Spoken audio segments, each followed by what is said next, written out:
Wa sallallahu ala nabiyyi Muhammadin walhamdulillahi rabbil alamin. Tuan-tuan, puan-puan, hadirin yang dirahmati Allah Subhanahu wa taala.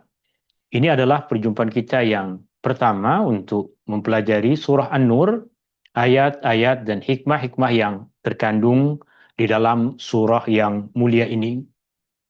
Apa yang menjadi rujukan utama kita adalah tafsir Al-Imam Ibnu Katsir rahimahullahu taala, di mana saya telah pun kongsikan kepada tuan-tuan dan puan-puan nota tafsir Ibnu Katsir, atau tepatnya terjemahan dari ringkasan tafsir Ibnu Katsir. Untuk tuan-tuan dan puan-puan gunakan nota itu sebagai rujukan utama di dalam majlis ilmu ini. Setiap minggu, beberapa hari sebelum kita memulakan kelas, saya akan kongsikan kepada tuan-tuan dan puan-puan nota tafsir Ibnu Katsir, dan ia adalah sesuatu yang fresh, maknanya terjemahan tersebut adalah terjemahan yang baru saya terjemahkan. Maknanya setiap minggu sekali saya akan terjemahkan dan saya akan kongsikan kepada tuan-tuan dan puan-puan apa yang kita akan kupas, apa yang kita akan pelajari di dalam majelis ilmu ini. Dan seperti biasa dalam majelis ilmu ini, ianya terbuka kepada soalan jika tuan-tuan dan puan-puan ada apa-apa kemusykilan berkaitan dengan apa yang tengah kita kupas. Mungkin ada kemusykilan-kemusykilan yang lain yang ada kena mengena dengan apa yang tengah kita pelajari, maka tuan-tuan dan puan-puan boleh terus bertanya tanpa perlu menunggu di akhir pertemuan.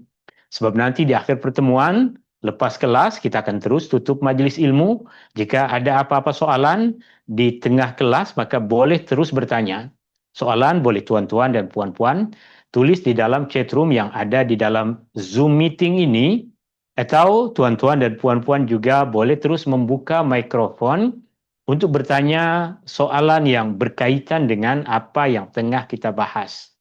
Jika soalannya tidak kena mengena dengan apa yang tengah kita pelajari, boleh tuan-tuan dan puan-puan bertanya nanti di akhir pertemuan, atau tulis di dalam grup Q&A untuk kita kupas soalan-soalan tersebut, adakah ia soalan yang kita boleh menjawabnya ataupun tidak.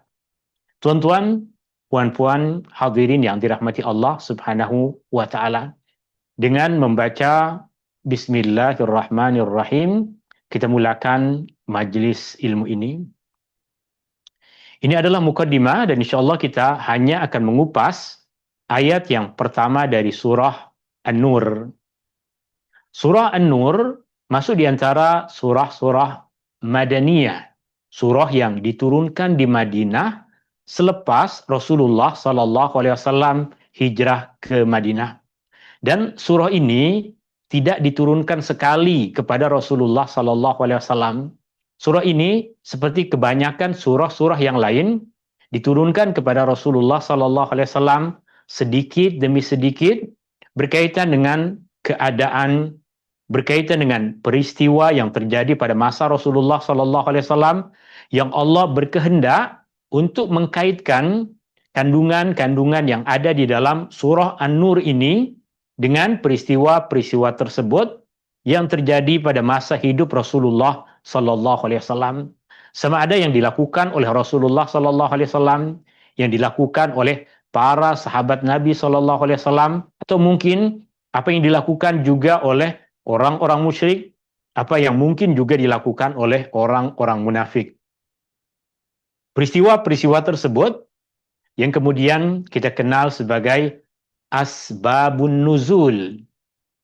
Asbabun nuzul, sebab diturunkannya ayat-ayat Al-Quran, atau lebih tepatnya adalah peristiwa-peristiwa yang terjadi pada masa Rasulullah SAW yang melatar belakangi diturunkannya sebahagian dari ayat-ayat Al-Quran. Peristiwa-peristiwa tersebut terjadi pada masa Rasulullah SAW. Kemudian Allah Subhanahu wa taala turunkan ayat yang berkaitan dengan peristiwa tersebut. Tentunya ia tidak bermaksud ayat-ayat tersebut difirmankan oleh Allah Subhanahu wa taala selepas peristiwa itu terjadi. ia tidak bermaksud seperti itu. Ini karena apa yang kita ketahui, Al-Quran secara keseluruhan telah diturunkan dari Lauh Mahfuz ke langit dunia pada satu ketika di Lailatul Qadar. Keseluruhan Al-Quran telah pun diturunkan. Tapi Jibril diperintahkan oleh Allah Subhanahu wa taala untuk turun membawa Al-Quran, untuk mewahyukan Al-Quran kepada Rasulullah sallallahu alaihi wasallam sedikit demi sedikit, mengikut kepada perkara-perkara yang terjadi pada masa Rasulullah sallallahu alaihi wasallam. Jibril diperintahkan oleh Allah Subhanahu wa taala, apabila telah terjadi peristiwa ini, turunkan ayat ini. Apabila terjadi peristiwa sekian, maka turunkanlah ayat sekian kepada Rasulullah sallallahu alaihi wasallam. Karena Allah Subhanahu wa taala Maha mengetahui apa yang belum lagi terjadi. Allah Subhanahu wa taala mengetahuinya, tapi nanti akan jadi pelik jika perkara-perkara yang belum terjadi tersebut, semua ayat Al-Qur'annya telah diturunkan kepada Rasulullah sallallahu alaihi wasallam dan dibacakan kepada para sahabat Nabi sallallahu alaihi wasallam, nanti akan jadi pelik ketika perkara-perkara yang disebutkan terjadi karena apa yang Allah Subhanahu wa taala sebutkan di dalam Al-Qur'an banyak kali berkaitan dengan hukum hakam yang apabila perkara itu terus diturunkan sekali kepada Rasulullah sallallahu alaihi wasallam dan dibacakan kepada umat Islam, kepada para sahabat, kepada umat manusia, maka susah bagi mereka untuk mengamalkan Al-Qur'an. Maka sifat Allah Subhanahu wa taala yang maha bijaksana, Allah Subhanahu wa taala berkehendak untuk menurunkan Al-Qur'an dalam tempoh masa yang lama. Sama ada sebagian ulama berpandangan dalam tempoh masa 20 tahun, sebagian ulama berpandangan dalam tempoh masa 25 tahun, dan pandangan yang pertengahan adalah Al-Quran diturunkan kepada Rasulullah sallallahu alaihi wasallam sedikit demi sedikit dalam tempoh masa 23 tahun.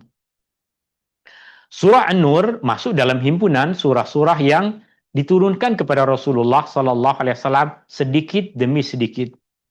Meskipun kita tahu peristiwa-peristiwa yang menjadi latar belakang diturunkannya ayat-ayat di dalam surah An-Nur adalah peristiwa-peristiwa yang terjadi selepas Rasulullah sallallahu alaihi wasallam hijrah ke Madinah. Sehingga dengan mudah kita akan mengenal surah An-Nur sebagai surah Madaniyah, surah yang diturunkan di Madinah selepas Rasulullah sallallahu alaihi wasallam hijrah ke Madinah. Di dalam mushaf Al-Qur'an kita boleh jumpai ia pada susunan yang ke-24. Tuan-tuan, puan-puan, hadirin yang dirahmati Allah Subhanahu wa taala. Nama surah ini kita kenal sebagai surah An-Nur. Dan kita tidak menjumpai di dalam apa-apa riwayat nama selain dari surah An-Nur. Sebagian dari surah-surah yang lain kita akan jumpai ada beberapa nama.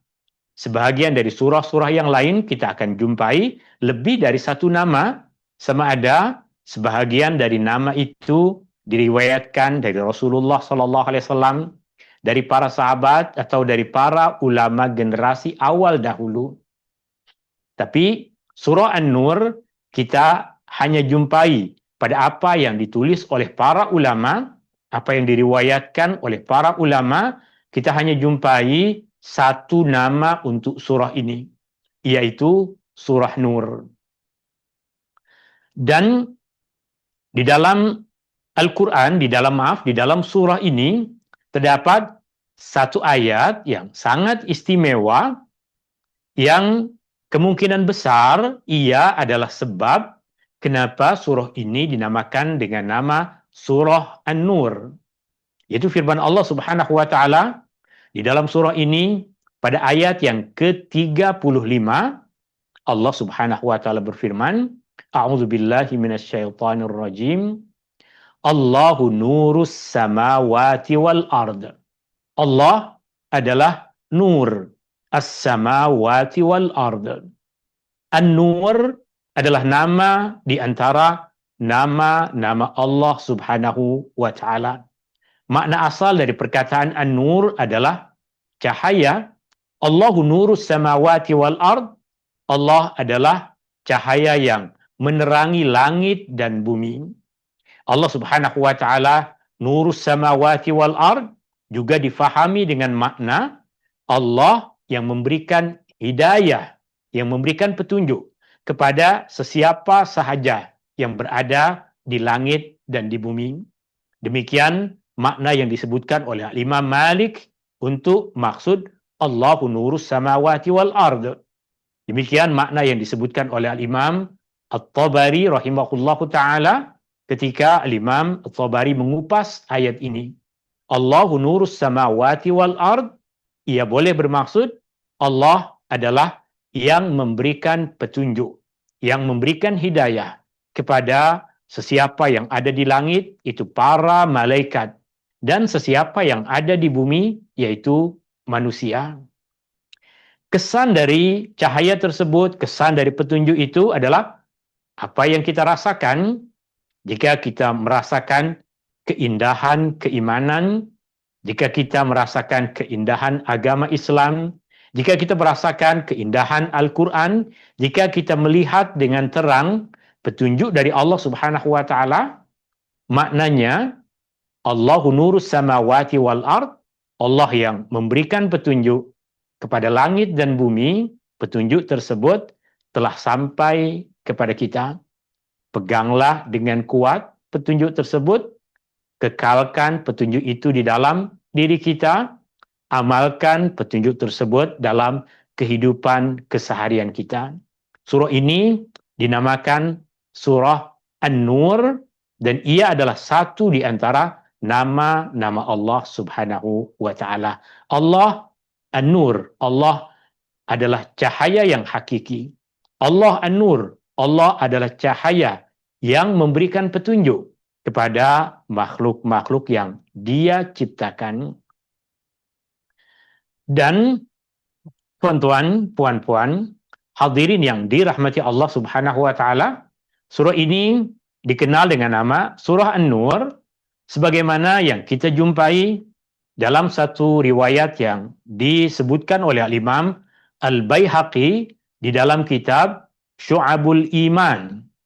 Kitab Syu'abul Iman adalah satu kitab yang disusun oleh Imam Al-Baihaqi rahimahullahu ta'ala, yang di dalamnya Imam Al-Baihaqi himpunkan hadis-hadis dan riwayat-riwayat yang menjelaskan tentang cabang-cabang dari keimanan. Karena keimanan bukan sahaja keyakinan yang mantap di dalam hati, keimanan mesti dizahirkan dengan ucapan, keimanan mesti diterjemahkan dengan maksud dengan amal perbuatan. Dan di antara bentuk keimanan adalah mempelajari Al-Quran, mengajarkan Al-Quran, itu di antara cabang-cabang dari keimanan.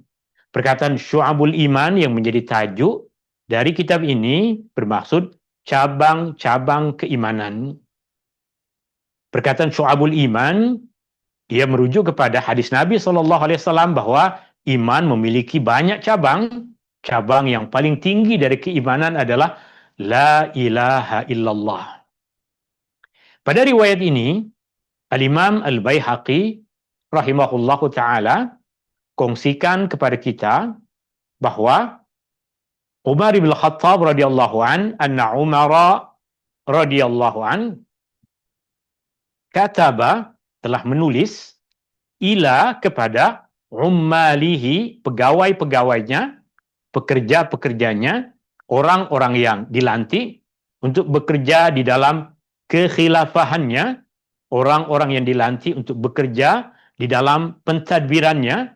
Umar bin Khattab radhiyallahu an di antara khalifah yang sangat tegas kepada orang-orang yang dia lantik, memberikan teguran berkaitan dengan solat, memberikan teguran berkaitan dengan zakat, memberikan teguran berkaitan dengan harta dan kepemilikan, memberikan teguran tentang banyak perkara.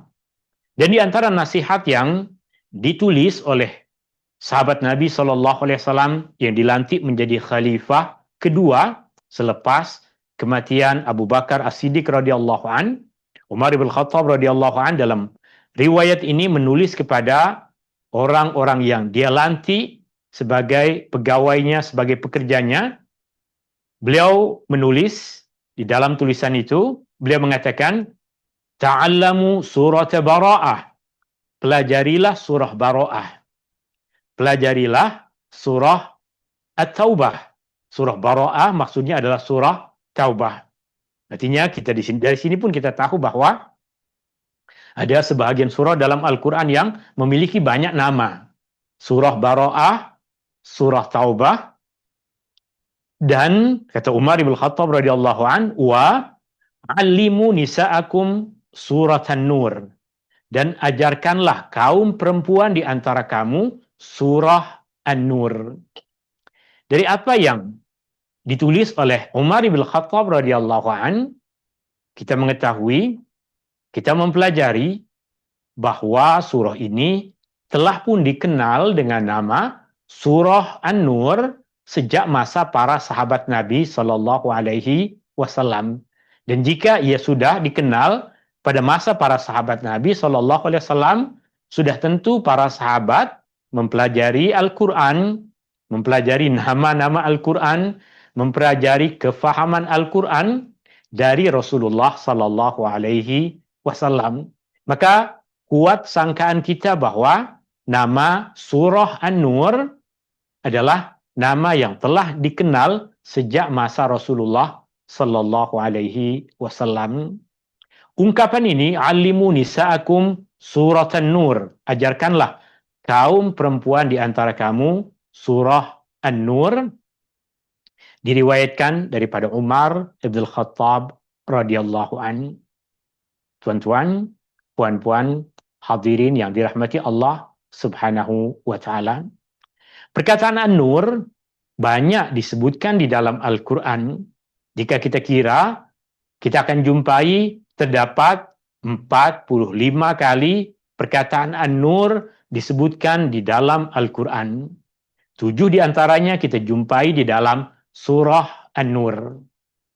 Sebahagian dari perkataan An-Nur digunakan sebagai nama Allah Subhanahu wa taala. Itu apa yang tadi kita jumpai di dalam surah An-Nur ayat 35. Allahu nurus samawati wal ard. Nur adalah nama di antara nama-nama Allah Subhanahu wa taala.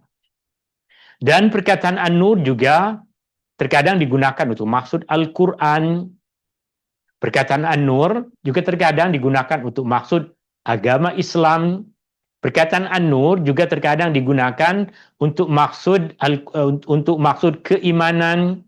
Perkataan An-Nur terkadang juga digunakan untuk maksud ilmu, kefahaman, zikir, mengingat Allah Subhanahu wa taala.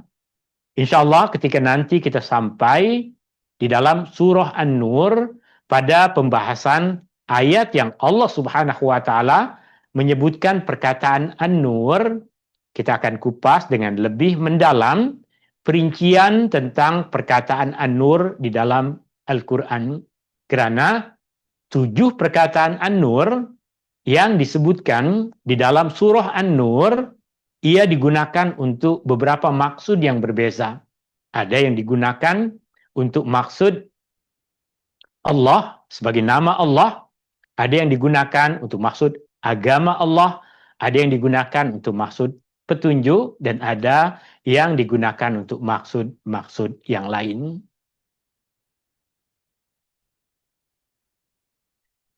Tuan-tuan, puan-puan, hadirin yang dirahmati Allah Subhanahu wa taala.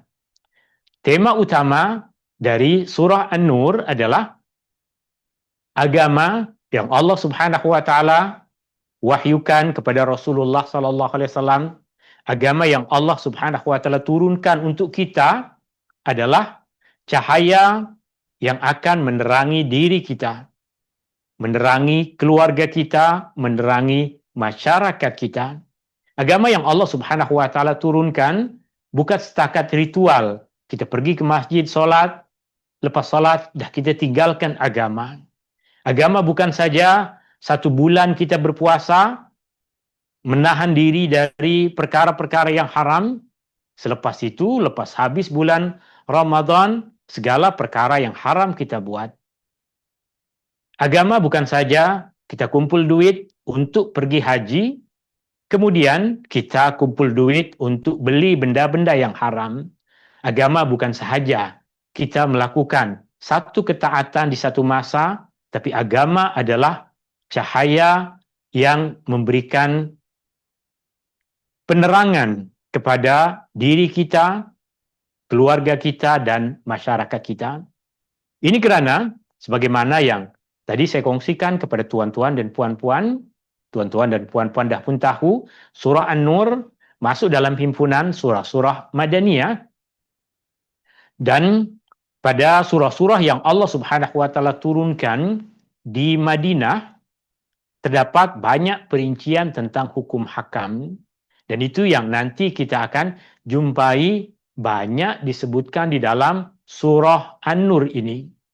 Ada hukum hakam yang berkaitan dengan rumah tangga, ada hukum hakam yang berkaitan dengan keluarga, ada hukum hakam yang berkaitan dengan masyarakat, ada hukum hakam yang berkaitan dengan menundukkan pandangan, ada hukum hakam yang berkaitan dengan apa fungsi masjid di dalam masyarakat Islam.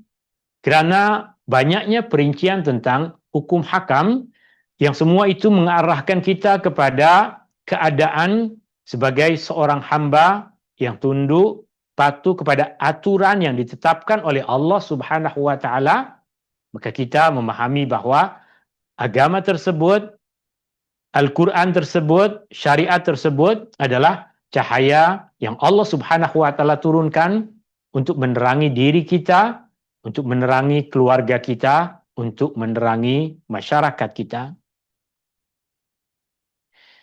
Isi kandungan surah An-Nur, jika kita ringkas dengan sangat ringkas, ianya boleh kita ringkas pada 2 isi kandungan utama.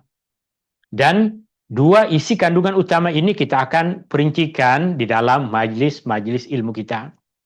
Yang pertama adalah ayat-ayat yang Allah Subhanahu wa taala turunkan untuk memelihara kita, menjaga kita sebagai hambanya, agar kita boleh menjauhkan diri, agar kita boleh menghindari perbuatan-perbuatan yang keji, perbuatan-perbuatan yang buruk, agar kita boleh sempurna menghambakan diri kita kepada Allah Subhanahu wa taala, bukan sahaja dengan melakukan perbuatan-perbuatan yang baik, bukan saja dengan melakukan ketaatan-ketaatan kepada Allah, bukan saja dengan melakukan amal ibadah, tapi juga dengan menjauhkan diri dari perkara-perkara yang buruk, menjauhkan diri dari perkara-perkara yang keji, menjauhkan diri dari perkara-perkara yang membawa kepada kerusakan diri, kerusakan keluarga, dan kerusakan masyarakat Islam.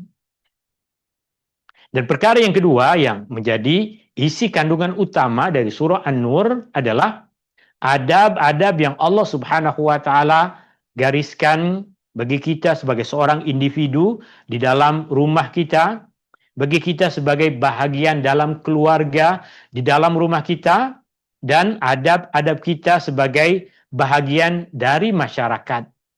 Adab kepada jiran, kepada sesama orang yang beriman, kepada orang-orang yang bukan beriman. Adab-adab tersebut penting untuk kita pelajari dan penting untuk kita ajarkan kepada ahli keluarga kita. Berkaitan dengan keutamaan surah An-Nur, kita ambil balik apa yang tadi ditulis oleh sahabat Nabi SAW, Umar bin Khattab radhiyallahu an, di mana beliau menulis, dalam tulisan itu beliau mengatakan, ta'allamu surat Bara'ah. Pelajarilah surah Bara'ah. Umar bin Khattab perintahkan kepada pegawai-pegawainya, orang-orang yang bekerja pada pentadbirannya, orang-orang yang ditugaskan untuk mentadbir dalam kekhilafahannya untuk mereka mempelajari surah Bara'ah. Surah Bara'ah, surah yang menyatakan pendirian kita sebagai orang yang beriman yang berbeza dengan orang munafik. Kita adalah orang yang beriman yang berbeza dengan orang musyrik. Kita adalah orang yang beriman yang berbeza dengan orang munafik. Mesti tegas pendirian kita sebagai orang yang beriman. Umar perintahkan kepada orang yang dilantik di dalam sistem pentadbirannya untuk mempelajari surah Taubah, untuk mempelajari surah Bara'ah, agar boleh mengenal pasti apa yang menjadi sifat yang patut ada pada diri orang-orang yang beriman, yang bersalahan sifat tersebut, berbeza sifat tersebut dengan sifat orang-orang munafik, yang berbeza sifat tersebut dengan orang-orang musyrik, dengan orang-orang yang tidak beriman. Dan Umar bin Khattab radhiyallahu an menyuruh orang-orang yang bekerja di dalam pentadbirannya untuk mengajarkan kepada kaum perempuan di antara mereka, kaum perempuan di antara mereka maksudnya, ajarkanlah kepada istri-istri kamu, ajarkanlah kepada anak-anak perempuan kamu, ajarkanlah kepada kakak-kakak kamu, ajarkanlah kepada adik-adik perempuan kamu surah An-Nur, surah An-Nur. Kenapa? Karena di dalam surah ini terdapat adab yang penting bagi seorang individu yang beriman, adab yang penting sebagai seseorang, sebagai bahagian dalam keluarga, adab yang penting bagi seseorang yang beriman sebagai bahagian dari satu masyarakat. Kesucian satu masyarakat terbina dari kaum perempuan. Kesucian satu masyarakat terbina dari kaum perempuan. Jika banyak lelaki yang nakal, masyarakat tersebut masih boleh baik. Tapi apabila kenakalan tersebut ada pada kaum perempuan, maka susah untuk kita mendapatkan kebaikan dari masyarakat itu. Maka Umar bin Khattab radhiyallahu an tentunya mempelajari perkara-perkara ini dari gurunya, dan guru kepada Umar bin Khattab radhiyallahu an adalah Rasulullah sallallahu alaihi wasallam. Kebanyakan para sahabat memiliki banyak guru. Tapi Umar bin Khattab radhiyallahu an dia hanya memiliki 2 orang guru, yaitu Rasulullah sallallahu alaihi wasallam dan Abu Bakar As-Siddiq radhiyallahu an. Para sahabat yang lain banyak guru mereka. Selepas Rasulullah meninggal dunia, para sahabat menjadi guru-guru kepada para sahabat yang lain. Umar bin Khattab radhiyallahu an tentunya mengambil pengajaran yang menjadikan dia seseorang yang mampu memiliki sikap yang tegas di dalam kebenaran dan boleh memberikan taklimat-taklimat, pengajaran-pengajaran yang penting di dalam kehidupan karena keberkatan ilmu yang dia pelajari dari Rasulullah sallallahu alaihi wasallam. Pada apa yang dinasihatkan, yang ditulis oleh Umar bin Khattab radhiyallahu an, tertulis, ajarkanlah kaum perempuan di antara kamu surah An-Nur. Mungkin sebagian yang hadir di sini ada tuan-tuan, ada kaum lelaki, kemudian menganggap bahwa ini surah An-Nur, bukan untuk kami. Surah An-Nur ini untuk kaum perempuan. Sekejap tuan, apa yang dikatakan oleh Umar bukan macam itu. Umar mengatakan, pelajarilah surah Bara'ah dan ajarkanlah kaum perempuan di antara kamu surah An-Nur. Maknanya, Umar suruh tuan untuk mengajarkan surah An-Nur. Macam mana tuan boleh mengajarkan surah An-Nur jika tidak belajar? Berarti mempelajari surah An-Nur adalah tanggung jawab kita bersama, lelaki dan perempuan. Jangan anggap ketika Umar bin Khattab radhiyallahu an menyuruh untuk mengajarkan kaum perempuan di antara kamu surah An-Nur, maksudnya adalah, wahai kaum perempuan, silalah belajar surah An-Nur. Tidak. Ajarkanlah Alimu, ajarkanlah, wahai kaum lelaki. Nisa'akum, kaum perempuan di antara kamu, surat An-Nur. Berarti tanggung jawab kaum lelaki untuk mengajarkan surah An-Nur. Tuan-tuan, puan-puan, hadirin yang dirahmati Allah Subhanahu wa Ta'ala. Kita akan masuk pada ayat yang pertama dan insyaAllah ini adalah majelis ilmu kita yang pertama. Kita hanya akan berkenalan dengan surah An-Nur dan kita akan mengupas ayat pertama dari surah ini dan kita akan mengambil hikmah dan pengajaran darinya. Pada ayat yang pertama, Allah Subhanahu wa Ta'ala berfirman, A'udzu billahi minasyaitonir rajim. Suratun anzalnaha wa faradnaha wa anzalna fiha ayatin bayyinat. وأنزلنا فيها آيات بينات لعلكم تذكرون. Ini ialah satu surah yang kami turunkan dan kami wajibkan hukum-hukumnya serta kami turunkan padanya ayat-ayat keterangan yang nyata supaya kamu beringat untuk mengamalkannya. Sebelum kita masuk kepada tafsiran, perlu tuan-tuan dan puan-puan ingat kembali bahwa terjemahan Al-Quran pada bahagian pertama, jika dalam nota, pada bahagian atas saya akan tulis ayat Al-Quran, kemudian terjemahan dari ayat-ayat tersebut. Terjemahan tersebut 100% saya ambil dari terjemahan yang ditulis oleh Al-Fadhil, Allah yarham, Abdullah Basamih. Maka ini adalah terjemahan beliau. Tapi ketika nanti kita akan mengupas ayat tersebut sedikit demi sedikit, terjemahan tersebut akan saya ubah suai agar bersesuaian dengan tafsir dan perkara-perkara yang dikupas oleh Al-Imam Ibnu Katsir rahimahullahu ta'ala rahmatan wasi'ah. Ini adalah terjemahan Abdullah Basamih dan dia terjemahan yang biasa kita jumpai yang mungkin tajuk Al-Quran terjemahannya adalah tafsir pimpinan Ar-Rahman ke. Ia adalah yang ditulis oleh Abdullah Basamih. Kita akan kupas sedikit demi sedikit. Ayat ini mengikut kepada apa yang ditulis oleh Al-Imam Ibnu Katsir rahimahullahu ta'ala rahmatan wasi'ah. Pada bagian pertama ayat ini Allah Subhanahu wa ta'ala berfirman, Suratun anzalnaha. Surah bermaksud satu surah. Anzalna bermaksud kami turunkan. Ha bermaksudnya atau ia. Maka terjemahan perkata dari suratun anzalnaha adalah surah kami turunkannya. Perkataan surah bermaksud surah atau satu surah. Perkataan anzal bermaksud menurunkan. Perkataan na bermaksud kami. Dan perkataan ha bermaksud ia atau nya. Anzalnaha. Kami turunkannya. Kami turunkan ia. Jika disusun terjemahannya, maka ia boleh bermaksud ini adalah satu surah yang kami turunkan. Atau ini adalah satu surah yang kami turunkan ia.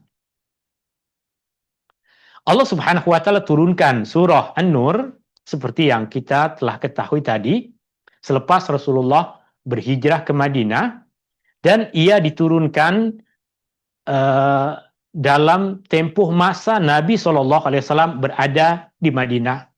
Sama ada surah ini diturunkan dalam tempoh masa 9 tahun, 8 tahun, atau 7 tahun, sedikit demi sedikit, ayatnya diturunkan kepada Rasulullah SAW mengikut kepada beberapa peristiwa yang terjadi pada ketika itu. Al-Imam Ibnu Katsir rahimahullahu ta'ala menyebutkan berkaitan dengan ayat ini ketika Allah Subhanahu wa ta'ala mengatakan suratun anzalnaha, ini adalah satu surah yang kami turunkan.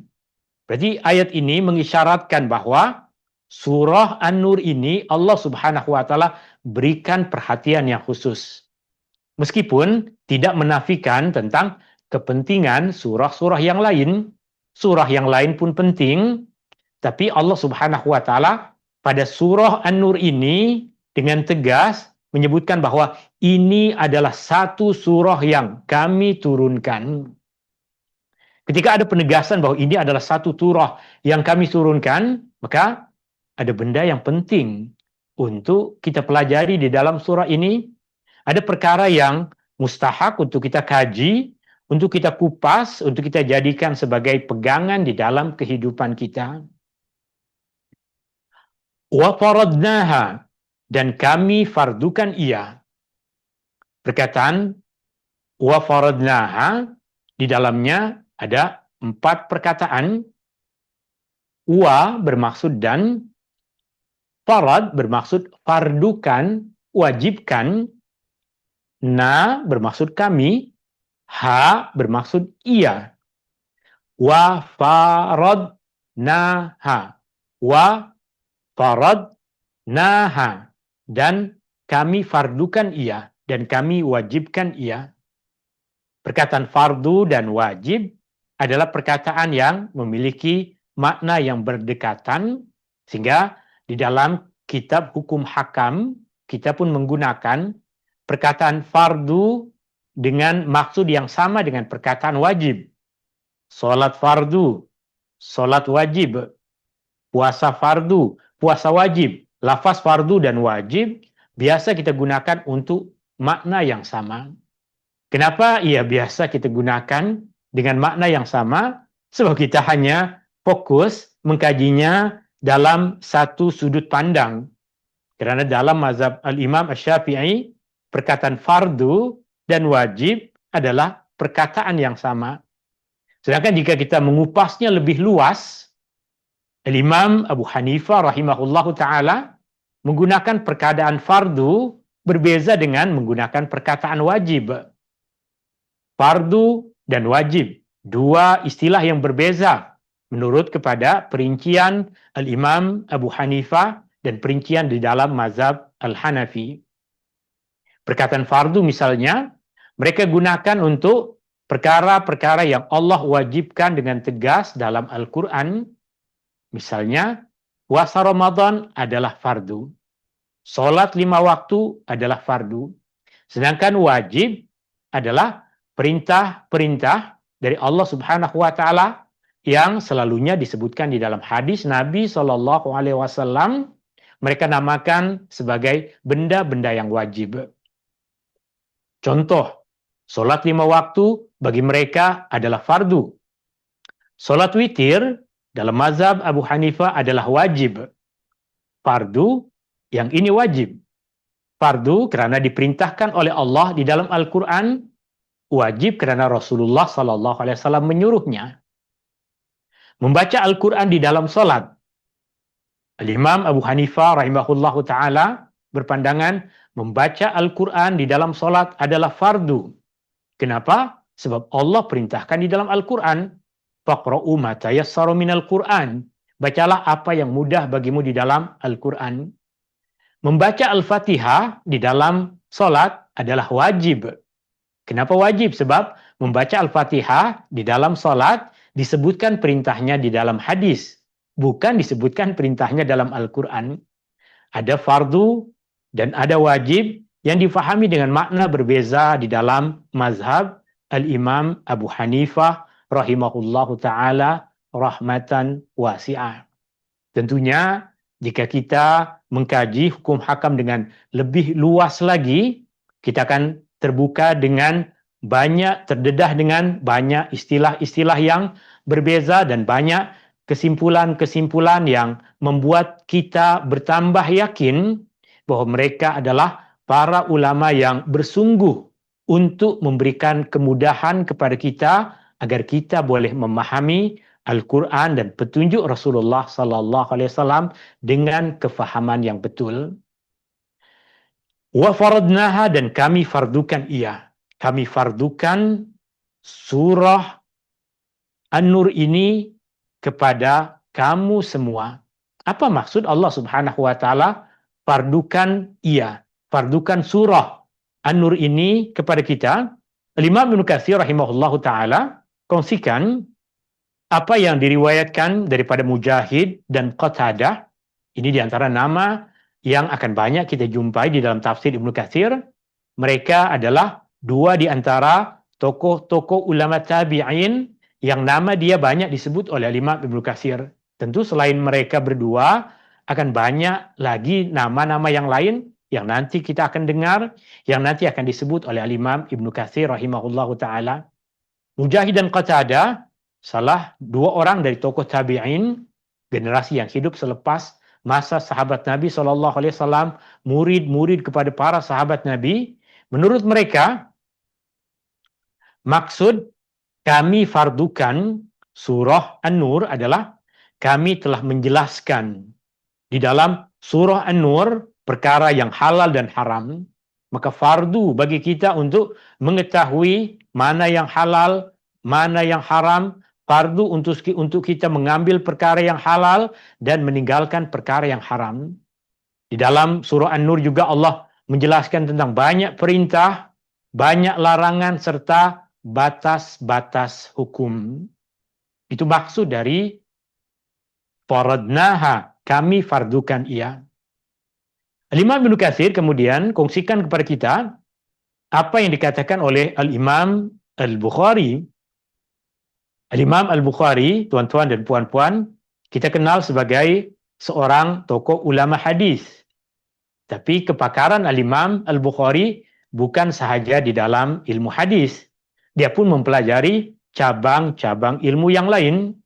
Sudah tentu ilmu bahasa dia pelajari, sudah tentu ilmu tafsir dia pelajari, sudah tentu ilmu yang memberikan perincian tentang hukum hakam dia pelajari, tentu ilmu tentang Al-Quran dia pelajari, tapi dia memilih untuk fokus kepada kajian hadis. Imam Al-Bukhari menyebutkan bahwa sesiapa yang membaca ayat ini mengikut kepada qiraat wa farradnaha. Maknanya perkataan wa faradnaha boleh dibaca dengan dua qiraat, dua cara bacaan. Kedua-dua cara bacaan ini hanya dikira sebagai qiraat yang betul apabila ia diajarkan oleh Rasulullah sallallahu alaihi wasallam, dan ia juga salah satu dari cara bacaan yang diriwayatkan daripada Nabi sallallahu alaihi wasallam. Sesiapa yang membaca ayat ini dengan sabdu pada huruf ra yang tadi faradnaha, sedangkan qiraat ini wa farradnaha, ada sabdu pada, ada tasydid, ada syaddah pada huruf ra. Dan kita banyak menjumpai dalam Al-Quran perkataan yang huruf tengahnya diberikan sabdu, diberikan syaddah. Selalunya perkataan yang kita jumpai ada tasydid, ada sabdu, sabdu bahasa Melayu. Dalam bahasa Arab ia dinamakan tasydid atau syaddah. Jika kita jumpai, ia selalunya tertuju kepada perbuatan yang berulang. Maka jika ia dibaca dengan wa farradnaha, Al-Imam Al-Bukhari mengatakan maksudnya adalah kami telah wajibkan ia ke atasmu, wahai Muhammad, dan umat Islam yang hidup pada masa itu, dan juga telah mewajibkannya ke atas orang-orang yang datang selepas kamu. Berarti apa yang dipesankan oleh Umar tadi pun bukan hanya untuk manusia yang hidup pada masa itu, untuk kita juga. Kerana ayat ini ada dua qiraat pada perkataan farad. Ada farad yang bermaksud kami wajibkan hukum hakam yang ada di dalamnya, kami fardukan apa yang ada di dalamnya. Atau farradnaha yang bermaksud kefarduan tersebut wajib ke atas kamu dan juga wajib ke atas golongan manusia yang datang selepas kamu. Bukan saja satu kefarduan yang apabila telah ditunaikan kemudian selesai, tapi generasi selepasmu jika menjumpai keadaan yang sama juga wajib untuk melakukan perkara yang sama. Wa anzalna fiha, dan kami turunkan padanya, pada surah An-Nur ini, Ayatim bayyinat, ayat-ayat yang jelas, ayat-ayat yang nyata. Ayat-ayat yang jelas memberikan perincian kepada kita tentang hukum hakam. Ayat-ayat yang jelas memberikan perincian kepada kita tentang adab dan akhlak. Ayat-ayat yang jelas memberikan kepada kita peringatan, yaitu ayat-ayat yang terang dan mudah untuk difahami. Dan bagian akhir dari ayat yang pertama ini Allah Subhanahu wa taala berfirman, la'allakum tadhakkarun. La'allakum bermaksud agar kamu semua, supaya kamu semua, semoga kamu semua tadhakkarun, mengambil peringatan, mengambil pengajaran, menjadi orang-orang yang ingat. Ingat akan apa? Ingat akan Allah, ingat akan hukum hakam Allah, ingat akan kefarduan yang Allah fardukan, ingat akan larangan-larangan Allah Subhanahu wa taala agar kita boleh meninggalkannya. Tuan-tuan, puan-puan, hadirin yang dirahmati Allah Subhanahu wa taala, ini sahaja ayat yang kita kupas dalam pertemuan kita dalam majelis ilmu kita di petang hari ini. Dari apa yang tadi kita kongsikan, kita telah membahas apa nama surah ini dan kenapa ia dinamakan surah An-Nur, apa kepentingan surah ini, apa tema utama dari surah ini, apa kandungan utama dari surah ini telah kita pelajari, dan yang paling penting adalah ayat-ayat di dalam surah ini patut menjadi pegangan di dalam kehidupan kita. Dari apa yang telah saya kongsikan tadi, tuan-tuan dan puan-puan yang dirahmati Allah Subhanahu wa taala, selain dari pengajaran-pengajaran yang tuan-tuan dan puan-puan dah tulis, maka ada beberapa kesimpulan. Yang pertama, meskipun semua surah adalah wahyu dari Allah Subhanahu wa taala, tapi surah An-Nur diberi perhatian yang khas, diberikan perhatian yang khusus. Kerana terkandung di dalam surah ini perkara-perkara yang menyentuh peraturan-peraturan sosial dalam hidup kita bermasyarakat. Akhlak yang patut ada bagi diri kita sebagai orang yang beriman, dan perintah untuk kita menjaga marwah kita, kehormatan kita, kemuliaan diri kita sebagai seorang manusia, sebagai seorang yang beriman, sebagai hamba kepada Allah Subhanahu wa taala. Dan yang kedua, surah ini menyeru kepada kesadaran, penghayatan dan perubahan sikap berdasarkan kepada petunjuk dari Allah Subhanahu wa taala. La'allakum tadhakkarun. Semoga kamu semua boleh mengambil pengajaran, boleh mengambil peringatan agar dengan pengajaran yang ada, peringatan yang Allah Subhanahu wa taala berikan, kita boleh jadi sedar, kita boleh menghayati dan kita boleh mengubah sikap kita kepada sikap yang lebih baik. Ini yang boleh saya kongsikan kepada tuan-tuan dan puan-puan. Dan seperti biasa, jika ada apa-apa soalan, tuan-tuan dan puan-puan, boleh bertanya. Oke, di sini tak ada.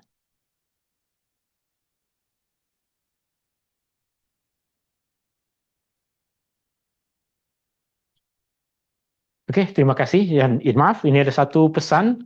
Seperti biasa, tuan-tuan dan puan-puan yang dirahmati Allah Subhanahu wa taala, tuan dan puan dah mengaji hari ini. Jika sudah, alhamdulillah, bersyukur kepada Allah Subhanahu wa taala. Allah kurniakan kepada kita kemudahan untuk membaca firman-Nya. Jika tuan-tuan dan puan-puan ahli keluarga, ada jiran tetangga ke sahabat-sahabat, ada sesiapa yang ada kesusahan untuk membaca Al-Quran, untuk membaca huruf-huruf Al-Quran, belum lagi kenal huruf, tak ada kata malu untuk menuntut ilmu. Rasulullah pernah mengatakan, Allah merahmati kaum perempuan Ansar. Mereka tidak malu untuk menuntut ilmu. Itu pun patut ada pada tuan-tuan dan puan-puan. Semoga jika ada apa-apa yang perlu bantuan untuk membaca Al-Quran, untuk mempelajari cara membaca Al-Quran, untuk anak ke cucu belajar Al-Quran, insyaAllah kami di Bi'an Home Quran ada guru-guru yang boleh membantu tuan-tuan dan puan-puan, boleh hubungi nomor yang ada di sini dan mereka insya Allah akan hubungi tuan-tuan dan puan-puan berkaitan dengan guru yang boleh datang ke rumah ataupun datang ke pejabat atau tuan dan puan anak cucu nak datang ke center kami di Kota Damansara, insya Allah jika ada kesempatan kita boleh untuk bersama-sama menjadi bahagian dari orang-orang yang menghidupkan Al-Quran. Hadani Allah wa iyyakum ajma'in. Subhanakallahumma wa bihamdika asyhadu an la ilaha illa anta astaghfiruka wa atubu ilaik. Allahumma anfa'na bima 'allamtana wa 'allimna ma yanfa'una wa zidna ilma wa sallallahu ala nabi Muhammadin walhamdulillahi rabbil alamin. Syukran. Assalamualaikum warahmatullahi wabarakatuh. Jazakallah khairan Ustaz. Waalaikumsalam Syukran. warahmatullahi Jazakumullah khairan. wabarakatuh, Ustaz. Afwan. Waalaikumsalam. Bye. Salam kasih, Bye, Ustaz. Ustaz. Syukran. Terima kasih, Ustaz. Terima kasih, Puan.